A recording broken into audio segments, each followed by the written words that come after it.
Greetings, everyone. Massive gratitude for showing up and joining the space. The invitation, not that it required, but there was an invitation to have a warm beverage, tea, water, any form of liquid, I think, uh, just to I don't know. I was saying in the previous room that I'm nervous, guys. I'm nervous. And tea for me is something that I've sent to myself. And there's also for me like a spiritual element to it. Ever since I was younger, tea has been, yeah, a sacred space of conversation, of magic. And it's something that I've in tune to even realize as a social technology for communal spaces and for sharing.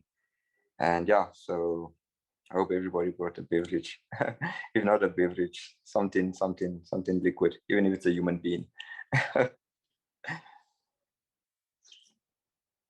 So maybe let me see, where can I start? I can just share briefly about who I am and a little bit of background as to the questions I have and the questions that brought me here. And then I got a little bit of let me just check the chat. Getting my breakfast and tea ready as we start. Okay, perfect. Yeah. So after that, the idea is that I will also offer a question, and with this question, it's also a space to open the circle to everybody. Uh, I sort of envisioned the space to be very dialectic. I envisioned it to be a circle, not these square blocks.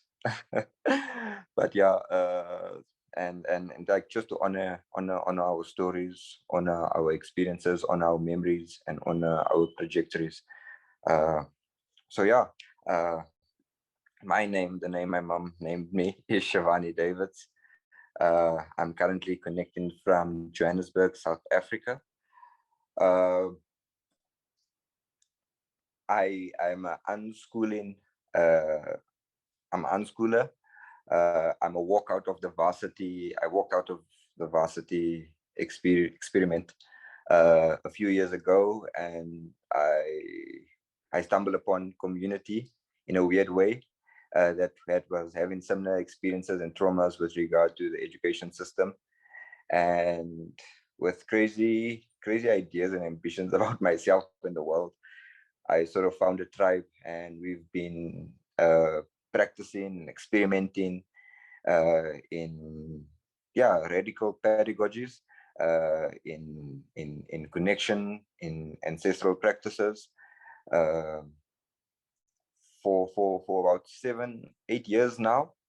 Uh, and yeah, and within this time, it has been not just a journey going forwards, but also a journey going backwards for me, because with every new learning, there's this sort of invitation of unlearning that does take you back to certain spaces, times, memories. And yeah, it's been sort of just quite a journey. And I currently speak to you now as a father. I recently had this unschooling birth, guys, a radical unschooling birth at home with my partner. And yeah, that's also another narrative. One day when I'm fully integrated into what it is to be a parent and what it is to be a father, also all these words and semantics, I'll be able to share that. But for now, I got just these sort of memories and experiences that I will be presenting that are to do with the nature of learning, specifically even just highlighting learning as nature, as a part of our natural being. And yeah, so it's with this, everybody, that I have a question for everybody. And if you could, the invitation is that if you could share the last thing you remember learning, like, and that can be like today, yesterday, like something just like that shows up for you that you can like recall to say, yo, that was something new that like sat with me, or at least like changed me, disrupted me. But the learning, however that learning shows up, if you willing, there's an invitation maybe for like a little bit we can just go around sharing a recent learning. And maybe with that, you can share your name and where you're connecting from. But just, yeah, don't overthink it, guys. Like, just like try to tap into muscle memory as to what did you, what's most recent learning. So yeah, it's open for anyone that wants to contribute to the space. Hi, I'll share. My name is Joni, and I'm calling from, we live on a small island outside of a city called Seattle, Washington, northern Pacific of the US Americas. And I'll just, this is just a simple learning that I had, but we have she just turned 4 years old. And I also am a unschooling mom of a 9-year-old. But the young one, the 9-year-old actually started off in a conventional school, but within the first week, I realized that if he stayed in the school any longer, I could tell his spirit would be crushed. So we transferred, or we went into homeschooling.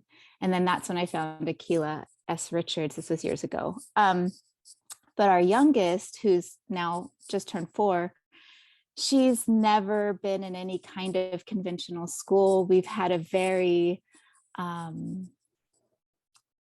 emergent, and when you said it's been a journey back, so much of this has been a remembering about my mother's indigeneity in Korea.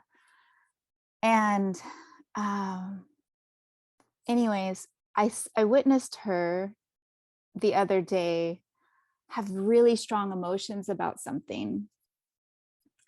And my mother happened to also be we were all together in our house, and I could sense that my mom wanted to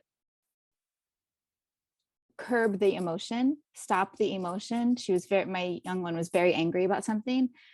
And I reminded my mom to just let her be, that it's okay to feel something uncomfortable but I could sense the discomfort in my mother and I, because we have the history of our relationship. But it was really amazing because my young one just had the emotion, was very upset, screaming, and then was done. And then within a matter of minutes was just like happy and fine and totally like, and I what I learned is that so much, I think, of my inability to just release my attachment to a feeling. We have feelings, they come and go, they do not define us, but we experience them and they're all valid and worthy. So much of my struggle in that is because I've been conditioned to not just be allowed to feel. And to witness a young person who's lived in this world where feelings are not vilified or demonized, they're not placed, a value's not placed on what's good or bad of a feeling. She didn't have the chains of being bound to the feeling being defined by her or even attached to her. She just was like able to, it wasn't even that she was able to release it. She already knew that it wasn't her. It was just something that was passing through like the weather. I'm not going to scream at the sky for giving me rain again, So that's the first thing that came to mind because it was very recent. So I just wanted to share that. Big up. And thank you very much for sharing and honoring that space of emotion and sort of that feeling. And even like I said, I'm still dealing with that myself, even like, yeah, how to hold in space for self. See, now I want to open it. I see new people joined. I just want to share the invitation. So I'm sharing the invitation for us to share very briefly a recent learning. Doesn't have to be like, it shouldn't be like too, you don't have to think about it too much, but like anything you can tap into that's in your body that you would like to share, or a recent learning. Yeah, anything from the top, even if you just recently learned like about a new fruit or something. Yeah, just inviting a spectrum of learnings. Thank you. So yeah, the table's once again open. I can share. Move to, oh, go. Go ahead, Ariel. No, me? Oh, I think you froze. Okay, I'll go. I just moved to a new country a couple of months ago. Oh. Fran, who goes? You pick. I don't want to keep interrupting anybody.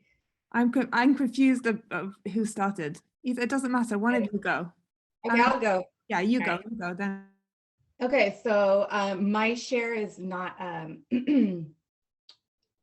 It's more of just like a. I don't want it's like a. I don't know what you would call. Anyway, I'll just say it. We recently got a hand-me-down.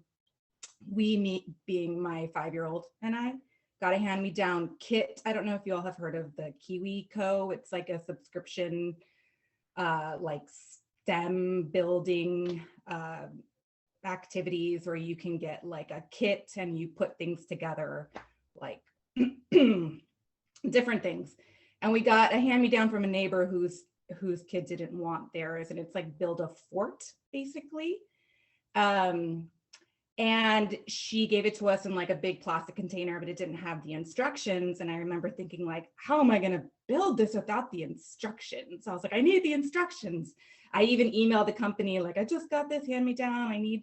I don't know how to do this without the instructions. And my 5-year-old was like, let's just start, like, let's just try it out.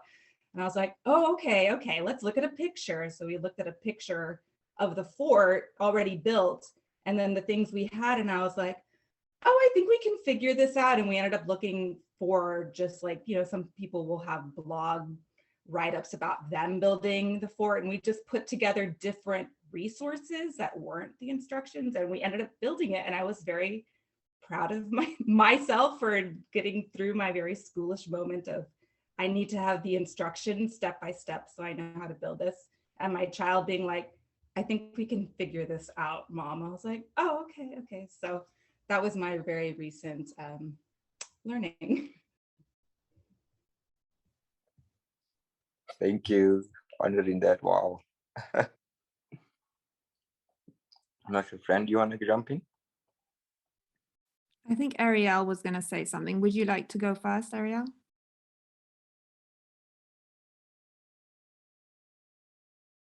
Okay, maybe she's not there. I'll say my thing. It's really quick anyway. I literally just before this session learned how to put Zoom into what's it called? Speaker mode, because I'm supposed to record it in speaker mode. And I went into a whole panic of like, I don't know how to do that. Ah! And actually it's really easy to do, but I learned it and it was new. Thank you for that one, friend. I want to hold space for maybe 2 more shares. The question is, the current question is, I'm just reading the chats, and the invitation is that I'm opening up the circle for people to share most recent learning. So something that you recently learned, just anything that you recently learned. I just thought we start the circle with regard to the nature of learning, just to like experience and go through like the memory of learning. So yeah, so the circle is open if anybody. We're holding space for about 3 more shares, 3 more shares on anything that you have recently learned. Also, the invitation is not to think too deeply about it. We're talking about like things, tangible things that are just on the surface of our experience. I have a share, maybe deeper than I initially was thinking, but I recently, like in the past year or so, learned how to do some like web development stuff, which has just never been in my wheelhouse. And when my business partner was kind of saying we could do this ourselves, I was like, no, like I need to be taught, I need an expert. And so the process of actually learning and being able to do it has really opened me up to reflecting on my capacity to be my own teacher and to kind of like reject the notion that I need someone else to guide me. So it's just been such a turning point for me. Oof. Thanks for that one. Thank you very much for that one, Lauren. Hello, I have something to share. Hi, I'm Hannah. I'm coming from Philadelphia, Pennsylvania, and I'm a facilitator at an entirely outdoor unschooling space in a local park. And the other day, we had an excursion plan to go to the skate park that is in our park. And my whole plan was to look at graffiti with our young people and talk about the ethics and share about local artists and what the graffiti scene is all about in Philadelphia. But then it ended up taking us like 3 times as long to get there because we had to jump in every puddle. And we had to look at the ducks, and every time we were, noticing something interesting, we went off track and, explored that thing.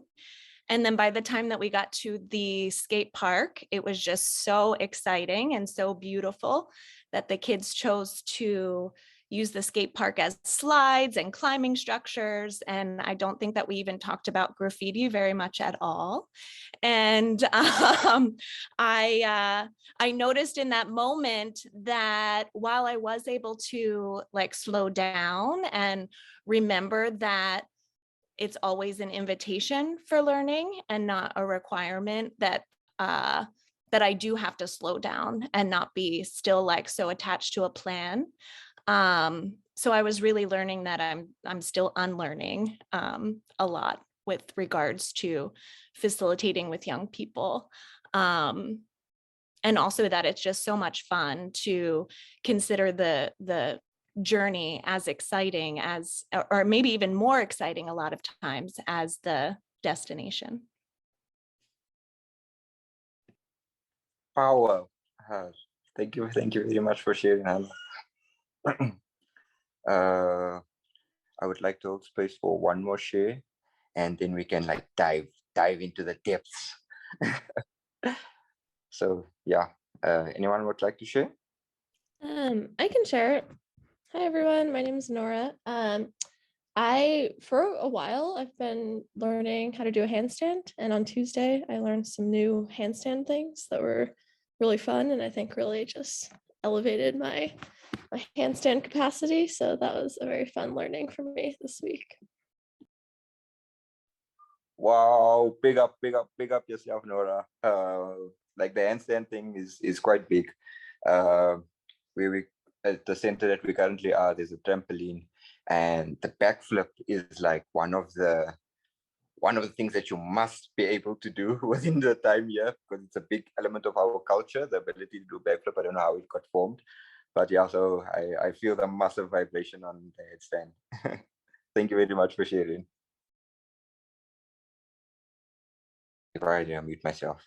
So yeah, just want to honor everyone sharing, and I want to honor the mighty spirit of learning that is quite rife and quite present in our human existence. And the invitation of remembering or sharing our learnings, for me, is sort of testimony to sort of this idea that I would like to share with you guys around learning and sort of my discovery. So firstly, just the last thing about myself.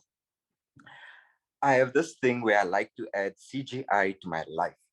I like to create the fairy tale 3D out of this world narrative and experiences, fairy tales, call it that maybe, in my life. So I like to play with words, and I like to paint pictures with regard to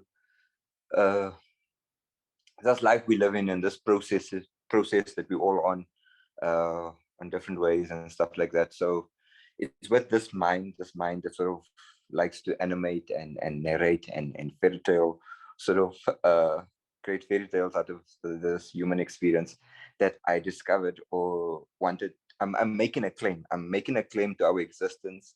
And this claim is a claim that learning is a spiritual experience. And it's not just a spiritual experience. It's like it's like a heartbeat. It's like our heartbeats. We don't like, technically we don't control our heartbeats. We don't have any sort of yes, we can feel our heartbeats. We can sort of put our hands on our chests. And of course, the Buddhist monk in the Himalayas have the ability to even slow down. And a lot of other people also having the ability to slow down and even fast and great, like increase the tempo of their heart beating. But the point that I'm making is like, it's somewhat uncontrollable. There's, for some weird reason, we got a heart and we all have sort of an amount of heartbeats on this earth. And I think learning, most of them, I think like our heart, like breath, it's consciously happening whether we want to have it or not. Your heart beats whether you're having a good day or a bad day. You breathe in oxygen, even at times where you feel like, well, for me, in my experience, at times in my life where I felt like I don't deserve to be alive, or I first started thinking maybe about my life in very low vibrations. Even through all of that, there was some weird force keeping me alive. And I believe, just like breath, just like our heartbeats, learning is one of those processes that keep us humanly alive. And so I'm going to be jumping back and forth with regard to chronological time. Just as I speak, I'll be taking you up and down between different spaces and experiences. So one of the most recent things that we've experimented with, this is also one of the elements of culture. So at the Reimagine Learning Center, we believe in culture, in manufacturing and creating and thinking about culture, and adding and adjusting and reimagining. Like, culture is like a piece of clay in the center, and we are constantly adding and taking away. And one of the elements of our culture is a yearly day. I think it's around somewhere in February. I forgot the exact date. And the day is called Day to Try to Learn Nothing. And it's maybe an invitation I will share to you guys. I want you guys, maybe tomorrow, for 24 hours, try to learn nothing. Let tomorrow, the 9th of December, the 9th of January, 2022, let it be day of trying to learn nothing. And yeah, so I challenge you guys for that one. What you will come to find, not for any spoilers, I don't like to create spoilers, but not to just to continue, what you will find is that it is actually impossible not to learn. It's impossible. So what does this mean for learning? If we realize learning to be natural, if we realize learning to be like breath, what like it does, it like opens up a whole rabbit hole of questions around learning, especially around the way the previous mind. When I make reference to the previous mind, I talk about the world that we are all emerging from, the mind that we are all emerging from. So with reference to the previous mind, how is the previous mind not sensitive to this natural process that happens to each and every human? I would even dare to say each and every sort of organism on earth, this nature of learning. Let me see, I made some notes here because I was thinking about this like thoroughly like today, and it's like I just kept on like going down more rabbit holes. So I wanted to sort of speak about like experiences in my mind. So I think someone made mention, I think it was Anna Marie who made mention of the idea of something to do with doing and then knowing. So there's this experience I had with gardening. I love gardening, guys. And gardening sometimes is not the correct word, because that relationship is more extractive. Sometimes I think of the word gardening to be an extractive word. So I think it's more, I have a big relationship with the earth, and it's a relationship where we do a lot of composting, worm farming, planting of seeds, seed sharing. And it's with this that the plants taught me stuff. I never knew nothing, guys. Like 3 years, 4 years ago, I knew nothing about like planting. And we've even stayed on farms in my life, but we never had the ability to feel any relationship with the land or the space. But over the past few years, yeah, being with the young people, I think if you're with young people, they take you down to the earth. They put you down there in the sand, and you're there with your knees and full of blackjacks and all sorts of things and flowers. So yeah, the invitation I took on this invitation with the young people that I surround myself with, to be on the soil, and it's with that I started learning. And what I want to highlight is that I oh, questions. Okay, I'm gonna hold space now. Maybe we'll have intervals of questions. So, I just wanted to sort of share this thinking, and then yeah, there's three sections that I want to sort of share. So after every section, we'll have questions and engagements, or we can do like just I can speak for a bit, and then we can just like jump into questions and talking and chatting about it. But I just want to briefly just share these discoveries that I made, or these discoveries that happen through me, because once again, I would like to dismantle that dominion around learning, that like we don't make our hearts beat. And even with breath, sometimes we utilize this word as ownership with regard to breath. They say keep your breath. That is very words that are sort of speak to you, that hold a dominion over breath. But the weird thing is that once you block that access, once you block oxygen from entering your body, you die, type of thing. So like it's more like once you stop, like stop staying alive is sort of what I sometimes think about as keeping your breath. Or when someone says hold your breath, it's like no, I must just pause on the life force. I must stop life force from entering my body. You know what I mean? That's the invitation, because I don't own breath. I can never hold it. You know what I mean? Type of thing. Yeah, play on semantics. So what I wanted to mention is that like there's this narrative of knowing, or knowledge production, that first happens with doing. Yes, it was a story with regard to the constructive, or the construction of the learning resource that Anna Marie mentioned, that there was the tools, or there was the resources, and there was the idea of knowledge. And Anna Marie spoke about the knowledge that they needed access to, that they needed access to. And when you don't have access to that knowledge, you are disrupted. You what's the word? Yeah, you're blocked. There's a blockage. There's a barrier. You know what I mean? And that's why there was this curiosity to get onto the internet, to connect with someone, to actually gain that knowledge, because that's the way the previous mind thought. The previous mind, I mean, a lot of us come from the schooling system, and we went through this process of planning. They said, before you do anything, make sure you have a plan. And in my experiences, it doesn't always go to plan. In architecture, a friend of mine that builds like these off-the-grid houses says like the plan on paper is never the plan, or will never actually do the building. There's so many changes and so many things that influence the whole process. And that's exactly, I think, for me, if I had to investigate this nature of learning, I think that's exactly what knowledge production, how it shows up, is that you first do, and then you step into the knowing. So you first practice, and then you step into the knowing. Uh, it's like, yeah, it's the relationship between the sun and the moon. That's breath. You first do, and then there's this process that happens. And you see this very much in young people, especially like from 0 all the way to like 100. That's like the spectrum of young people.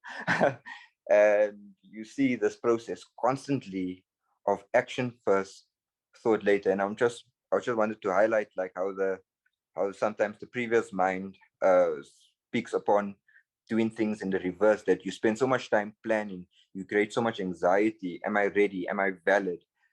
Do I need to, like, do I have the resources? And the child, like, for instance, I've seen this with the young people. For long, we were thinking that we needed, like, as a facilitator in the space, I for a long time think I needed like resources, that in order to have a self-directed center, I need resources. So I needed computers, I needed what's this, like screens, I needed Lego, and that expensive Lego, not that entry-level Lego, like that Lego technique that you connect to computers. That would validate me to be a good facilitator type of thing, you know what I mean? And what I found in this journey thus far is that like it's zero resources and all imagination, because I should trust the sand to be the facilitator. I should trust the sky. I should trust the moon. I should trust the wind. I should trust the ducks and the pond and the splash and the puddles. That that is the facilitation. That is where the learning is. And I, even as a parent for a long time, I thought prior to having Aya, was that I needed to have what's this? I needed to have a certain amount of money, income. I have none of those things currently. I love life by this idea of affinity. I love life by this idea of synchronicity. I trust that I'm going to learn something tomorrow or today or in the next 5 seconds that is contributing to me being alive. And as long as I hold an open heart and an open mind and open eyes and open nose and open ears, I will learn, you know, and that is like lends itself to what I think is the what I call the biology of learning, that your whole body, you have a nose that can do nothing but receive smell. You have eyes that can do nothing but, all of our senses basically are receptive. They receive. So even our biology promotes this thinking that learning is a biological thing. You know what I mean? Like where our hands like have the ability, I'm not sure if you guys believe some like Reiki and stuff like that, but our hands even have the ability to perceive, heal, like the whole biology is so massive. I'm limited with even like regard to words to describe like sort of this experience of being alive. And yeah, I think I want to take a break there, and I want to breathe, and I want to drink tea. Invitation everybody just to grab a beverage. Oh, I'm currently drinking some mint tea that I picked from the garden. Uh, and I think with this, I want us, the space is open maybe for 30 minutes, then we can do another part where of sharing that I would like to share. But sort of what I would like to open the conversation to is like just the saturation of what I just shared. And even if it's silent, that's also okay. And I'd also like to maybe think about or invite sort of thinking as to taking, there's this sort of sharing that I've just shared.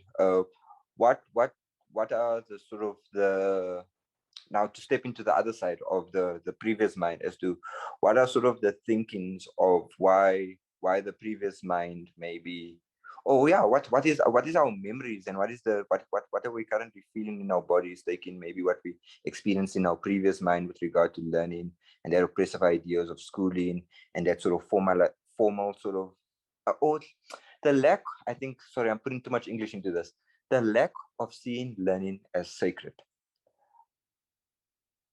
Why I'm just wanting to open questioning around and feeling around why and how sort of this experience happened, and sort of also inviting solutions, inviting questions, inviting even like sharings, and maybe even some sadness. I'm fully open to the fields and the sacredness. I think that's important for me, just the sacredness of this human, divine, beautiful experience of learning. So yeah, it's open. It's open if anybody wants to sort of ask anything or share anything. I would love to chime in here. There's a lot coming up. I don't know who I came in really late, so I came in when somebody was talking about building. They were trying to build the structure and they didn't have the instructions. And like doing it without the instructions. And this idea has I swear over the past 2 weeks come to me. I also run an unschooling outdoor nature space, and I want to build something. And I know a dear teacher of mine who is familiar with this and can help me. And I actually listened to a podcast that presents this exact idea of of doing the thing before having a plan or even knowing what it is that you're doing. And I think the very concept of it sounded very innately familiar, but really rocked my mind. Like, well, how can somebody even do that? How can you do something without knowing how to do it, or without somebody showing you how to do it? It doesn't, um, yeah, my schoolish mind can't wrap my brain around it, but innately I know that it's possible. And that's how we function, like breath, like your heartbeat. You just do it. um I really appreciate you talking about this a lot. I think it's incredibly valid, uh mentally mind-blowing, but innately in my body. And biologically it's not. But mentally, my I don't understand. But yeah, absolutely, in my body I'm like, well, yeah, you just do that. You When we come out of the womb, we our mother does not teach us how to breathe air. Our body just does it. And this resonates a lot with me. I really appreciate you bringing this to the forefront. I was absolutely meant to be in this space. So just, yeah, thank you. Uh, massive gratitude, and honoring you as well. So, Guris, thank you very much for being in this space as well.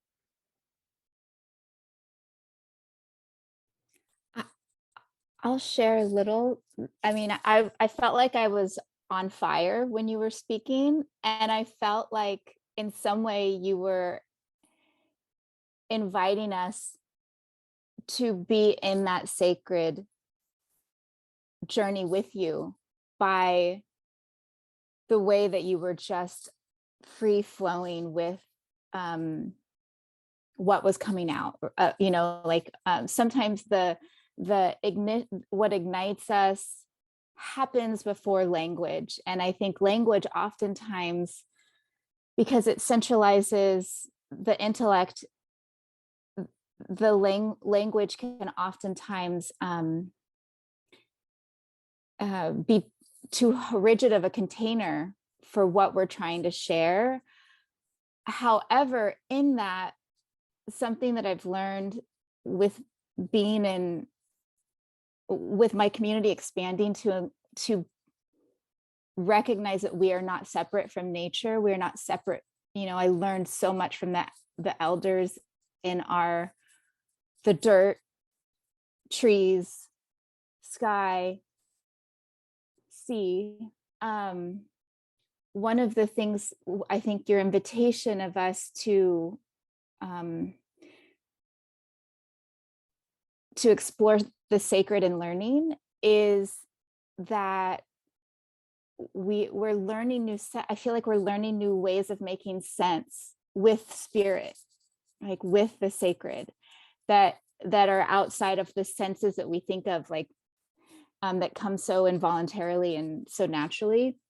And something that I've witnessed, and I have a very strange relationship sometimes even with like when I do learn from, because for me, I feel like I'm learning about seed saving also, and how seeds actually take information from the environment. It's not like we're planting a seed. The seeds are actually in relationship with their environment around. And so oftentimes, if you continually seed save, the seeds learn how to live in that particular environment more. And as someone who's in a like diasporic culture, I'm not in the motherland where my mother grew, I feel like that's me. Like generationally, we are that same thing. And so one of the things that I realized, even with being in relationship with growing our own food too, and with being in relationship with the world, with the land, is that spirit will always evade capture. So when we think that we're trying to, in myself, I witness, whether with land or with our young ones, they have this, something that they are excited about, and then we want to create this formula. Oh, let's do it this way, but it will not ignite in the same way. So that action before knowing, I think in some way our bodies do know. And then when we try, and I can't help but think, are we trying to colonize and like create this language or this formula?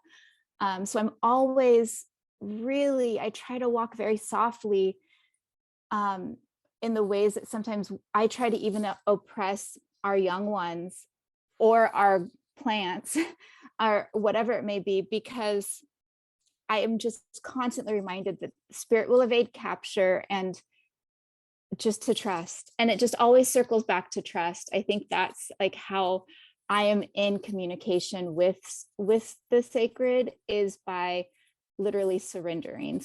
So Big up that.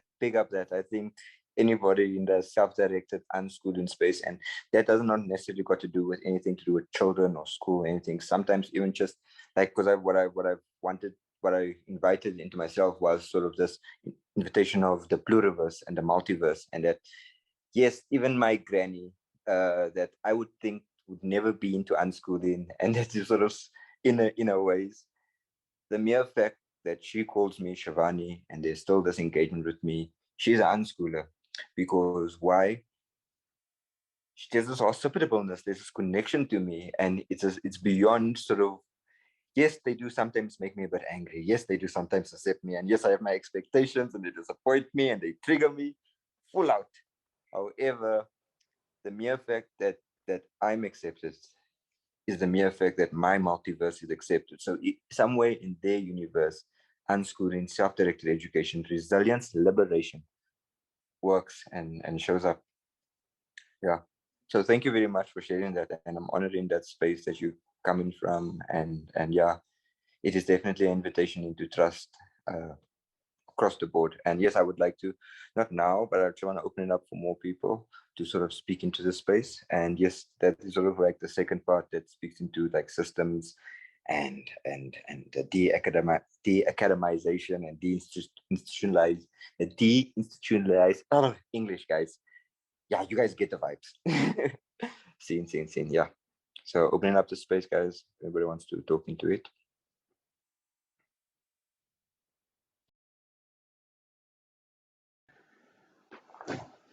I'll go ahead and just say something. I appreciated the comments so far. Really appreciated, Joni, what you said about about spirit evading capture. That resonates for me. I was just going to share that I've been in the education field. Have taught in public school for several years, and now am mostly on the outside of that sphere, but I do still engage with it in some ways. But I wanted to just share that an experience that stuck with me when I was listening to you. I was thinking about when my oldest son, our first son was a year and a half years old, 2 years old, and how sitting with him in our driveway, just sitting on the ground, looking at gravel and bugs and stuff like that was, and like, it was such a, it was a spiritual experience, but we were learning through that process. And for a long time, I felt kind of this really big conflict between what I was doing in my work in my public school, teaching, and this time that I was spending with my kids, and how natural that learning was with them, but how I always felt like I was limited with what I could do in public schools. It's not to say that there can't be, you're talking about systems, not to say that there can't be changes that would facilitate that more, that would help that. But it's just, now that we're out of the public school system, my wife is also was also teaching public school. There's so much more space in our schedule. Like when I teach a class now, or I prepare something, I give myself a lot more time to prepare ahead of time, to think through it, and to actually like to feel what it is that I want to accomplish with it, versus just having to do, you know, class after class after class and follow this curriculum and follow this structure that's created by a big system. But now it's possible to actually do a lot more listening, I guess, to what is really needed, you know, what's going to feel good and is going to be helpful. So it's a work in progress. It's not perfect yet, but that's just something that I thought of. Thank you. See, big up, Coach. Thank you very much for sharing.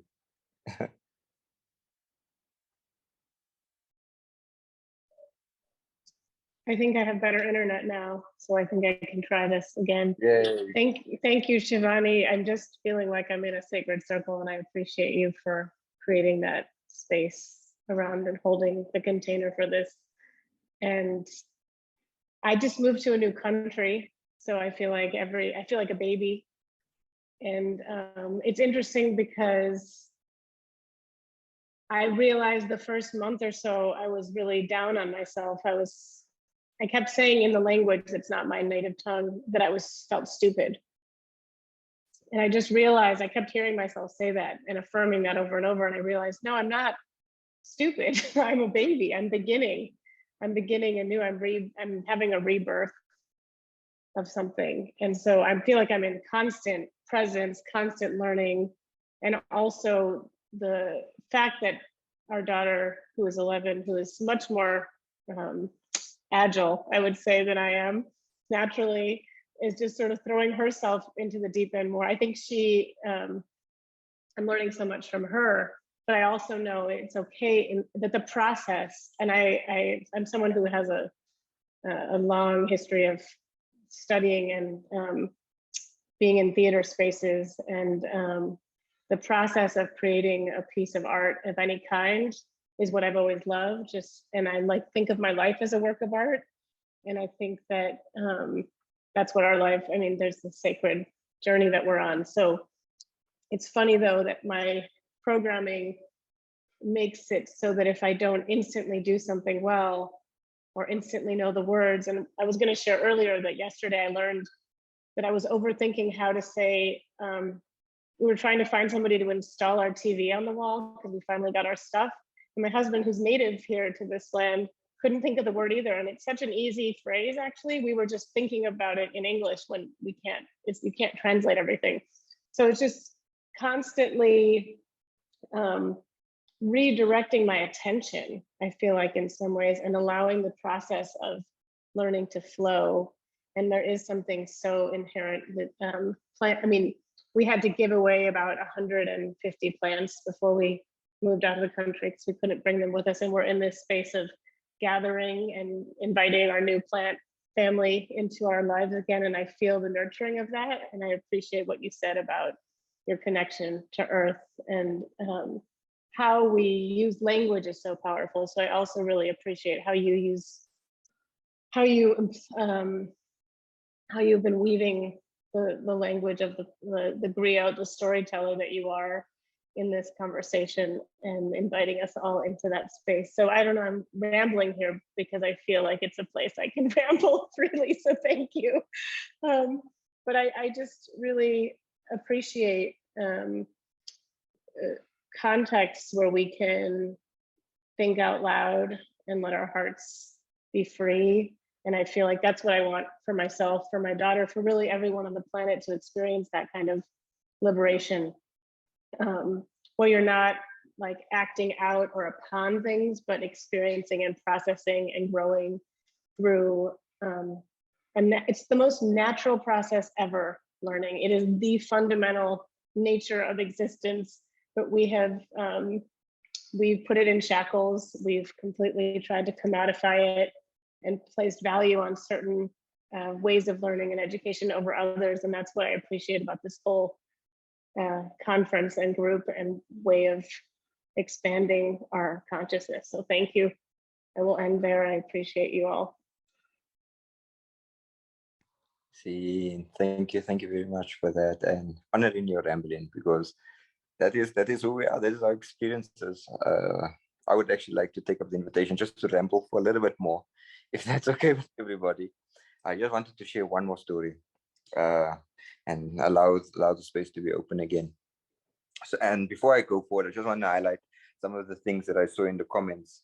I think the first one was the question about like how many other senses we have. So speaking about this biology of learning, and that I'm not sure, like I'm sure some of you maybe are familiar with chakras and stuff like that. And like every chakra is a multiverse of chakras. So our hand is a multiverse of senses. It's not just what is on top of the skin. It's also the things we can't see. It's intuition, it's gut. It's that moment where you walk into a room and you can feel something is off, or it's that is also learning. Those are all pedagogies. Those are all sites of deep, real, practical learning. So I just wanted to sort of pick up that and highlight that. I also wanted to highlight this question that was asked earlier about, is it a skill to recognize when we're learning? So I would like to first just honor the question. And the crazy thing, like I said, is about your heartbeat. Whether you, like, I think the meditation and yoga is maybe an invitation to tap into your heart space and to feel your heartbeat. But even when you're not in yoga and even when you're not in meditation, your heart is beating. So same like learning. Learning is selfless. It doesn't care for you to recognize it or not. Learning can even transcend your mind and happen to be in your genetics, in your fingernails, in your teeth, in your mustache. You have one. If you're in your hair, in your it's in your toes. I have experiences in my toes I'm yet to even integrate into. You know what I mean? So learning is very selfless like that. It's unconditional. It doesn't require you any too much emotion or too much recognition. It happens, and that's where like elements of spirituality for me show up, because it's like for some weird reason I'm learning and I don't know who's in control of this learning experience that's happening to me. Much the same like breath, much the same with like heartbeat. So that's for me also the invitation into realizing learning as a sacred practice. So from in my experience, it doesn't matter whether you recognize it or not recognizing. That's the beauty about it. It's not conditional. It doesn't want a morning text or a good morning, or it doesn't want you to bring flowers to it, or it doesn't want you to feed it. You can feed it. Actually, you can cultivate your learning by doing the things, of course, you enjoy, and being in the spaces that sustain and bring those fields to you. And yeah, I think it's just like that. It happens whether you want to recognize it or not. And that's sort of the crazy thing about it, that I'm still working with myself. And the last thing that I want to sort of highlight, the question that I want to highlight, was this thing of how to do it. And I think that question was maybe touched on very briefly, or not very briefly, but very honestly and very real in the space with what I've shared now recently, with regard to elements of trust, elements of letting go, elements of inviting the multiverse of senses to us, elements of going backwards, so memory, ancestral experiences, elements of going forward in terms of what our dreams talking to us. And I just wanted to also highlight, someone also made mention of dreams, and truly I believe in like this multiverse of pedagogy. So the pedagogy of the dinner table, the pedagogy of the couch, the pedagogy of funerals, the pedagogy of weddings, the pedagogies of, I had the ability to be in Mexico a few years ago for Dias de los Muertos, so the pedagogy of Dias de los Muertos. So yeah, pedagogy is everywhere. The pedagogy of sitting outside and playing with the pebbles. So all of these are like massive, valid learnings. So yeah, I'm going to stop there and I want to go back to my storytelling. So I want to share the story that, so I, like I said, I'm a walkout of the varsity experience, but prior to that, I became sensitive to how the previous mind's knowledge begetted a sensation of superiorness. I'll say it again, the previous mind's form of knowledge or learning begetted an experience of superiorness, meaning as soon as I became knowledgeable, as soon as I went transcended to go to grade 1 or grade 2, there was this feeling of subconsciously, no, this was not maybe in my immediate consciousness, but there was this feeling of that I'm superior. So I want to breathe on that. This eventually led to my later years where I started to, so my parents never went to sort of varsity. I'm part of a generation, the first generation that had the ability to go to tertiary education due to political contexts and all that other jazz. So once I entered varsity, I started even regarding myself to be superior to my parents, meaning I would have this negating energy, or yeah, you guys can, I'm sure this is not unique to me, that there was this vibe that I had with my parents that never honored them, that I never saw them as valuable. I never had sort of that deep resonance. There was chaos, and this was family chaos. So this begetted family chaos. Like there's all sorts of chaos in our lives. And I remember there was one day I went to visit my granny. So my granny stayed in a very rural area, and she makes this ginger beer, guys. This ginger beer is lit. It has it's an alcoholic beverage, and it just has a different vibe. It's not like mainstream alcohol, like alcohol made when somebody is thinking about you. Kicks a whole lot different. You know what I mean? Especially if somebody's thinking about you with that spirit of love. So my granny makes this in this sort of steel drum. It's like those common oil drums. I've seen them in YouTube videos. Like it's an oil drum apparently. So my granny actually makes this alcohol every year in this thing, and she has the ability to distinguish whether this thing has been correctly brewed by a sound. So she goes to the drum and she like hits it with a knuckle, like ding, or she hits it with a spoon, and she knows exactly when this thing is ready according to the sound this thing makes. And I'm thinking to myself, this I only realized in varsity because I used to be that person too, guy like to go sit in other people's lectures and stuff like that. I just went across the board and never like stayed to my faculty. I went across the board, and I remember going to this one, I think it was a chemistry or something faculty, and they were speaking about resonance of certain chemicals and oil and densities, a whole lot of worlds of those things. And it was discovered by some professor that different liquids have different densities and they resonate different. This was sort of the thing. I'm thinking to myself, yeah, guys, but my Uma, my granny has the ability. She's part of this lecture. She's valid. She's like higher level, and that started making me think. Why was I part of a system? Why was I part of a knowledge production? Why was I part of this thinking when knowledge or learning always begetted superior? And that means for there to be the top 10, for there to be academics, that is fueled by people who are failing. You know what I mean? It needs to balance itself. There's no way we can have the best if we're not having the worst. So these are like systems that are subconscious systems that are realized within school, and maybe they're explicit, but we just don't vibrate or resonate with them to be like violent and oppressive. But I started realizing this a lot, and I was like, whoa, what the hell is going on here? And my unschooling journey, my self-directed journey, like started becoming real serious and real deep for me once I started healing those relationships with my family. Once I started honoring my granny and my parents the same way I would honor my lecturers. Once I sort of started honoring the people I met in taxis, because I like public transport, you guys can maybe check out what common public transport is here in South Africa. It's like 30, okay, not 30, but sometimes 30 because they squeeze everybody in there. So, but like 20, maybe 20 people in a minibus, and it's random strangers. So there's always a movie, like it's a known underground experience, social experience here in South Africa about like, they call it taxi stories. And there's always like weird things that happen within this taxi. Just it's 13 strangers together for like 15, 20 minutes. Things about to get weird, you know what I mean? Not in a good way, that bad way sometimes.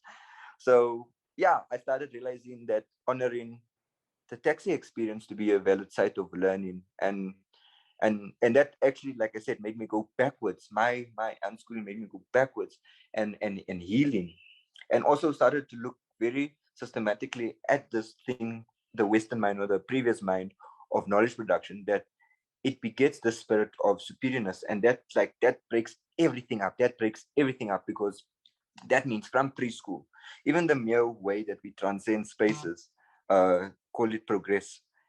Progress only, it only works if there's sort of victims, if there's sort of this other side, if there's people failing.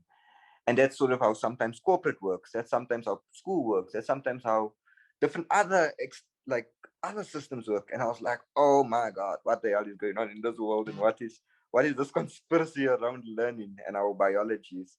And yeah, that sort of brought me around to even ideas of like our perceptions of aesthetic, or our extensions, our perceptions of beauty.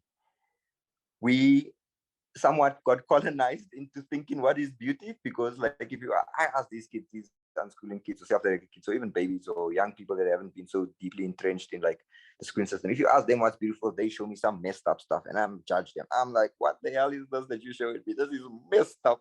You know what I mean? That is sort of my colonial mind, and I became so sensitive to that sort of way that I was projecting my colonial idea of aesthetic, my colonial idea of connection, my colonial idea of trust. And I always saw myself to be the victim. I always saw myself to be like ignorance to be a weakness. I saw not knowing to be vulnerable. And it was due to this culture of the superior complex that lies in the previous mind's assessment of knowledge, or at least how it values knowledge. And that's why I resonate with a lot of people with the sharing, and that feeling that a lot of people spoke about, that feeling of feeling stupid, that feeling of feeling invalid, that feeling of not trusting even one's own gut, even one's own biology, that moment in which we do things like, even though we have children and these children have chosen us, we still sort of feel invalid as parents. We sort of still judge ourselves and condemn ourselves, whether that be consciously or subconsciously. I want to honor the multi layers in which we all exist. And it's sort of like to do with that element of not trusting and not knowing. And yeah, so that is sort of the part of language. I even wanted to speak about like ideas of literate and illiterate. Like, what the hell is that? What does that mean? Even like with regard to indigenous people, with regard to like the broadness, the multiverse that we all live on and work on. And yeah, so a lot of parts of realizing this learning and this nature of learning, and this massive universe and invitation of like just the simple experience of learning, recognizing it to be my resilience, recognizing it to be my liberation, recognizing it to be my sacred space, recognizing like those voices that I always speak to most people, and I tell them like, I have 1,000 voices in my head, and they're real. Like, I literally have 1,000 voices in my head, and each of them like are teachers. And for a long time, I think that's also part of the schoolish nature, that I avoided, or I demonized even like the voices in my head, or like ideas in my mind, or even with regard to trying something new. Something that I'm currently working through is this thing called uh imposter syndrome. I think that's the word. That's where I'm feeling like, yo, Chévanni, you're on this platform speaking all this yay to all these people. Like, who are you? You know what I mean? It's just like, you know what I mean? It's dealing with that invalidation. Uh, Even with regard to the running the learning center, a lot of these people, like before I even had kids. So me and my partner welcomed Aya into the world on the 20th of August. And I've been part of this and playing a bit of a leadership role with regard to the Reimagine Learning Center for about 6 years. So for 6 years, these moms have trusted me with their children. And I have no idea why, because you know what I mean? That part of that imposter syndrome, because I'm like thinking, shit, what the hell, you know what I mean? I'm a walker of Vasti. I don't have any degrees. I don't have any tangible sort of reasons for for me to be valid, even in this space. Yet I'm here. So it's like, yeah, trusting, going with the flow, realizing that where you are is where you need to be. That trust in your biology. That like, yeah. So I just want to take a moment just to breathe, also because I realize I'm getting too excited, and I also want to just invite us to sort of, yeah, what's showing up for me right now is just invite us to forgive ourselves. Like straight up, inviting ourselves to forgive ourselves. I think that's one of the first entryways into realizing learning is sacred. Like forgive ourselves for everything that we didn't know, for every single mistake, for every single yeah, maybe talking ourselves down, or a little poison that we do inject in our bodies occasionally. Yeah, and make peace with that, and realize ourselves to be just like what someone mentioned, that child that has the ability to feel that emotion and have the ability to let it go. And that's a big one for me. There's sometimes where I feel like I do wrong to some of these young people in the center, then they forgive me so quick, so easily. I'm still coming with the next day to say, oh shit, I hope this person doesn't have beef with me today. You know what I mean? In the meantime, life has moved so many planets away from that moment for this young person, that like forgiveness is so instant. Nothing is ever too tight or too solid. Nothing is ever siloed or porcelain. Everything is like these pigeon towers in Cairo, that like these flat round earth adobe buildings with thousands of holes, and there's a bunch of pigeons. It's a bit messy, but the culture of the city is built with these pigeons, and everybody's pigeons are just flying everywhere. And that's sort of what I think about like our life experiences, that we are more pigeon towers than these siloed concrete towers. Like we breakable, we have the ability to also be fixed, we have the ability to be fed, we have the ability to be cultivated. But it does come with stepping back and inviting forgiveness, because I think that's what young people innately have, a big sense of forgiveness. We even, like I say, use semantics to now compartmentalize this word, or to put it at certain moments, but that is a way of life. Much like learning is a way of life. Much like being an artist, you're not an artist when you hold a mic, you're not an artist when you have the paintbrush in your hand. Being the artist is being alive. You know what I mean? We all, like I told you, we receive, and we have the school thing that happens where we like have the ability to also let energy flow out.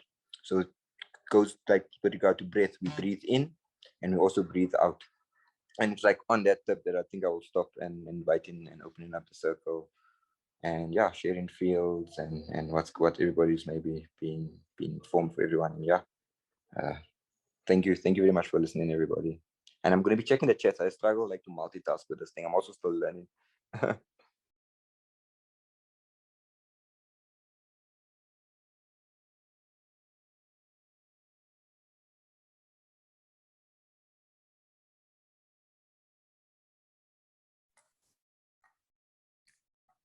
I think what keeps coming up for me is that idea of just like flow, like that flow of forgiveness, the flow of water, the flow of emotions, the flow of learning, and how all of that, just after all of these conversations, thank you so much, like all of that is kind of piecing together for me and coming together, and those were already kind of formulating in my head. And what we I think the flow of emotions came up yesterday, and that was even something that I was going to say that I've learned, or that I am still learning, and that idea of impermanence too, and that it's just natural, and that trust is there, and that forgiveness is there.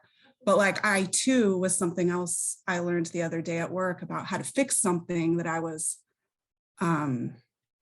avoiding, I guess, because I was scared or I wasn't trusting myself. Like, I don't think I could do it the first time I tried. I didn't get it. Now I don't really know what to do. So I'm just going to kind of ignore that.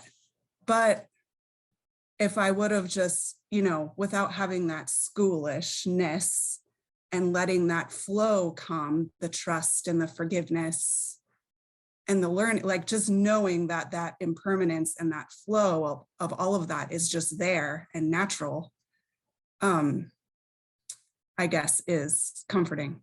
Or I guess it can be scary, but it's also very comforting. So thank you for this discussion. I'm also my professional title is farmer, so I'm also growing. But I love that you said that about gardening, and that's like something that's been new to me just the last month. I'm growing things, and I loved, Joni, your comment about the seeds. I don't like that those words have that dominance. that idea of dominance over these other beings. So that's also was kind of tied into everything that people have been talking about. So thank you so much. Thank you, Tessa.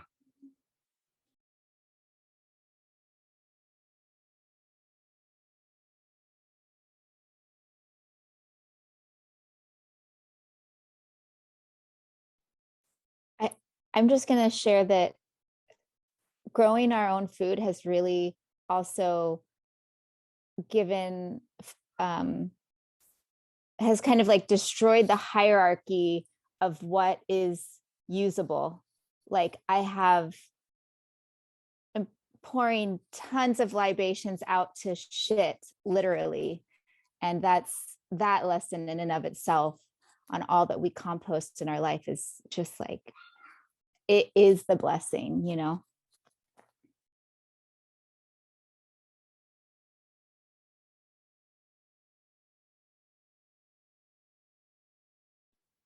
I love that share. And I just have two things to say, last two things, actually.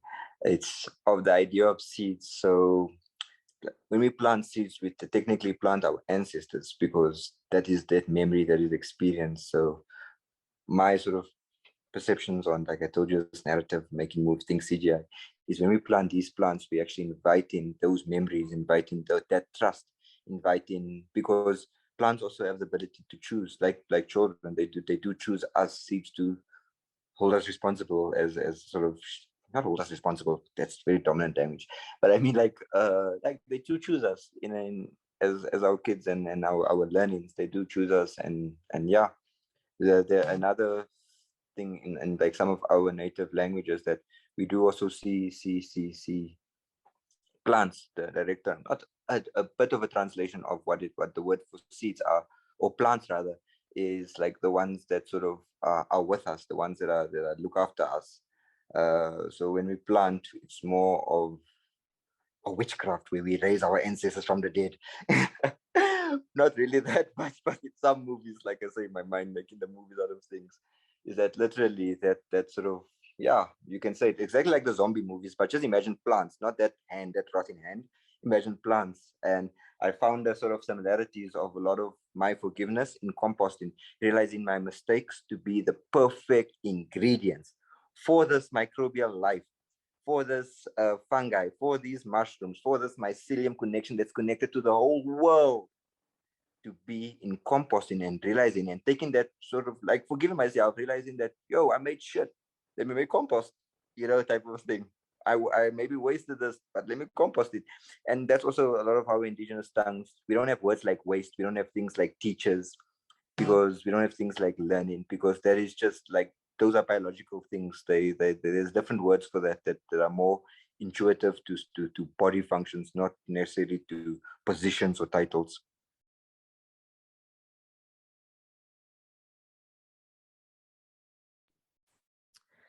I just wanted to share a little like story or learning about kind of relating to when you were talking about like young people at your center just like forgiving you so fast, even when you weren't like forgiving yourself. That really resonated with me and just like reminded me of like a similar thing happened to me. So I run a self-directed democratic school, and I also feel a lot of the imposter syndrome of like, why are people trusting me with their kids? But it was like a few weeks ago, and I was like, I forget the exact circumstances even, but I just felt as though like I just like spoken more impatiently or just like more sharply than I intended to one of like our really young students, and was just like having a bad day. Just felt like I was not at my best, and that she was like upset about it. And so like the next day I approached her to see if she wanted to like talk about it on the Peace Path, which is one of our conflict resolution tools, or with the Peace and Justice Committee, or just if she wanted to like work through it in some way. And she was like, no, I don't want to talk about it. I was like, okay, well, I'll be over here if you do. And, I'm really sorry I spoke sharply to you. And she was like, I don't want to talk about it. Like, stop talking to me, and just like walked away. And then so I was I was so upset with myself about how I behaved, and just so like, just like so upset, and just so like, wow, I just can't believe that I've like not shown up as I wanted to, and this is just awful. And then literally like a few hours later, she like came to find me and it's like, oh, okay, she must want to talk about it and work through this. And she comes up to me and she's like, oh, Nora, like, do you think it's going to snow tomorrow? Do you think we'll be able to sled? I was like, she's like, there's not much snow now, but do you want to try to sled like on the tiny bit of snow and the mud on the hill? I was like, okay, sure. And she was just told, like, it really did not shake her to the extent that I was projecting onto her, and to the extent that she was definitely not as upset with me as I was with myself in that moment. And yeah, I don't know. I just thought of that story when you were talking about your experience at your center. Very briefly, I just want to share a little technology we have in the center as just hearing your story as a facilitator. So one of the contractual agreements with the young people as part of like being part of the Reimagined Learning Center is that you need to make 100 mistakes. In order for you to be part of the center, you need to make your 100 mistakes.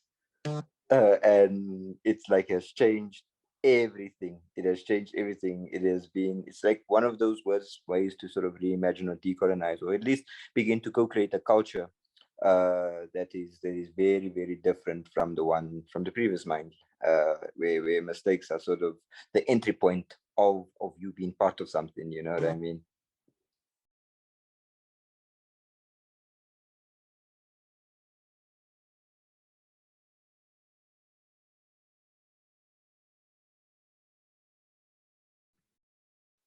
Hi, Chévanni. Just to let you know that we have 12 minutes, and then will automatically be kicked out and sent back to the main room, just so you know that it will happen at 6:30. I'm really enjoying it so far. Thank you very much, Brian.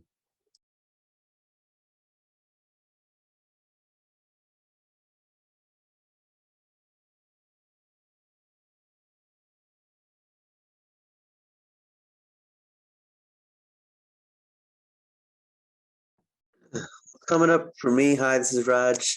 It's just I want to see your center. I want to see this in action. It's like I'm also a facilitator, lead facilitator in a space out here in Oakland, California. We just started up this year. And I think that balance of like being able to just feel flow within me, but at the same time of having all these thoughts of like organizing spaces and organizing different needs of different kids and like feelings and conflicts, and then thinking about, oh, what do the parents want for their kids out of the space? Like once all that starts playing, it's so hard. It's difficult sometimes for me to be able, the challenge is to still be able to feel flow and be present and not try to contain and not try to move and not try to do those things. So yeah, that's just a reflection. It's nothing else, but just that. So that's part of the challenge. And in the spaces where we've created structures and organized things because our society is this certain way, right? Like it's not this free flowing village anymore. So like, yeah, that's what I'm sitting with. Thank you for that one. And yeah, the invitation, if anybody wants to come through South Africa, feel free to connect with me, and yeah, I'll be more than happy to host you to maybe a residency or something. And yeah, I think we are all victim to sort of that compartmentalization, and I think especially I can relate to being like having that leadership position within a SDE space. So like how do you facilitate liberation? How do you facilitate freedom? What are the expectations that exist with us, you know? And what systems do you rely on? And even when you're trying to break systems, type of thing, you know what I mean? So it's holding those multitude of contradictions and also holding that sense of care for the people around us and for those people that see things in us that we don't yet sometimes see in ourselves. And yeah, I don't think that thing ever gets easy. I think that's something that we may be stuck with for life, dealing with our own expectations for self and then what we expect other people expect us to be. But I think the best thing is like just that of letting people know, and that's what I've started doing. At first I've had lots of anxiety, but letting people know that I don't know what I'm doing, and building a culture and the safety around, guys, I don't know what I'm doing. but these young people know what they're doing, and I'm here sort of just being in that mix every day and cultivating and yeah, that's why I don't regard myself a founder or anything. I utilize these titles for the sake of like the previous mind, but traditionally I'm just a listener. I'm the chief listener at the center, and my job is just to listen and to connect the dots. So yeah, that's maybe something, I don't know, just that I could add to that. Chévanni, I just want to say I'm actually giving a TED talk later this year about revolutionary listening.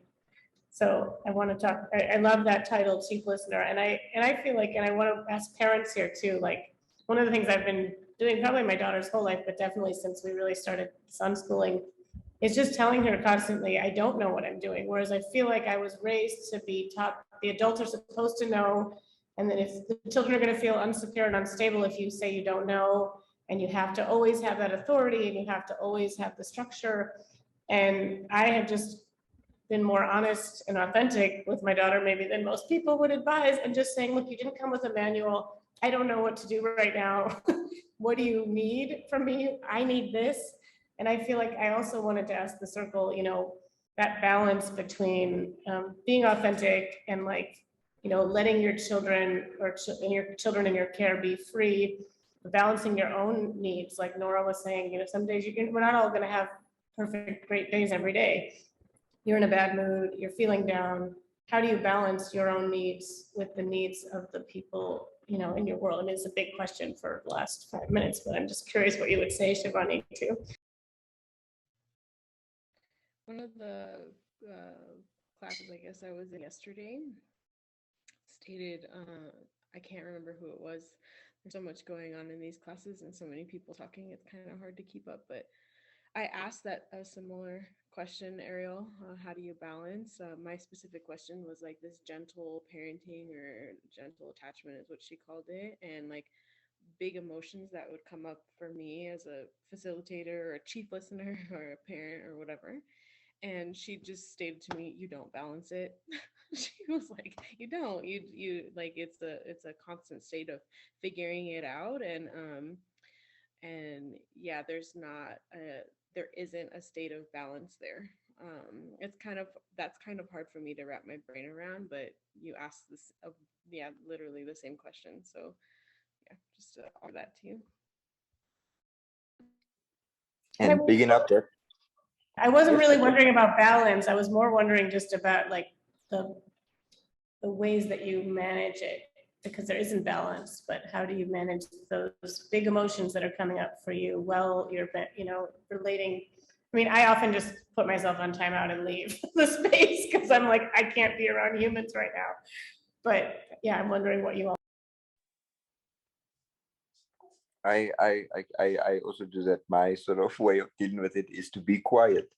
Of course, that's 10 to 1. That's what's creating the problem.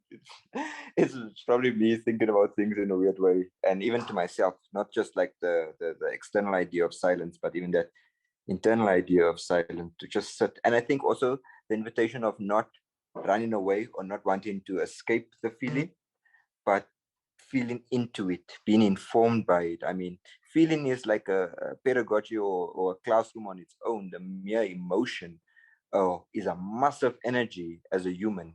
And I think for us to discard it once again, create waste with our emotions of what we feel, not realizing it to be a resource, not realizing it to be compost. We just want to. I think what came to me was sort of that idea.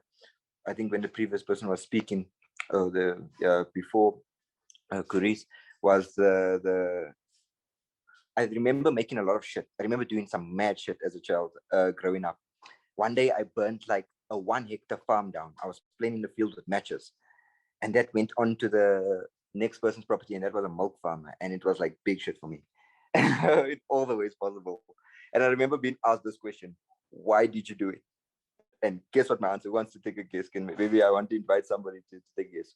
What? No, exactly. Yes, Kurish, you had it on the point. I don't know. You know what I mean? So it's like, and sometimes I got lashes, guys. I got lashes for answering that. They're like, what? You don't know? You're out here burning a field and you don't know why you're doing it. And it's like a trauma that I had to realize that not knowing we had a penalty. We had to be beaten. We had to be demonized. We had to be, yeah.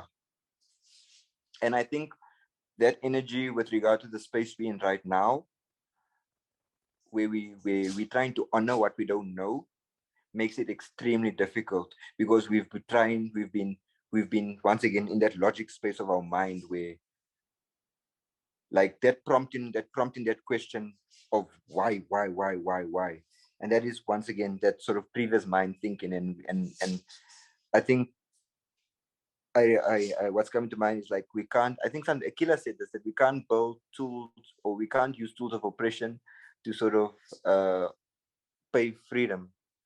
We're going to need to build a whole new set of tools, and it's the invitation as to what those tools look like. And it's also not to find too much of a framing. Your tools won't be my tools, but for us to realize ourselves. I mean, in Mexico they say plant medicine is only to raise consciousness, but healing is up to you and your body.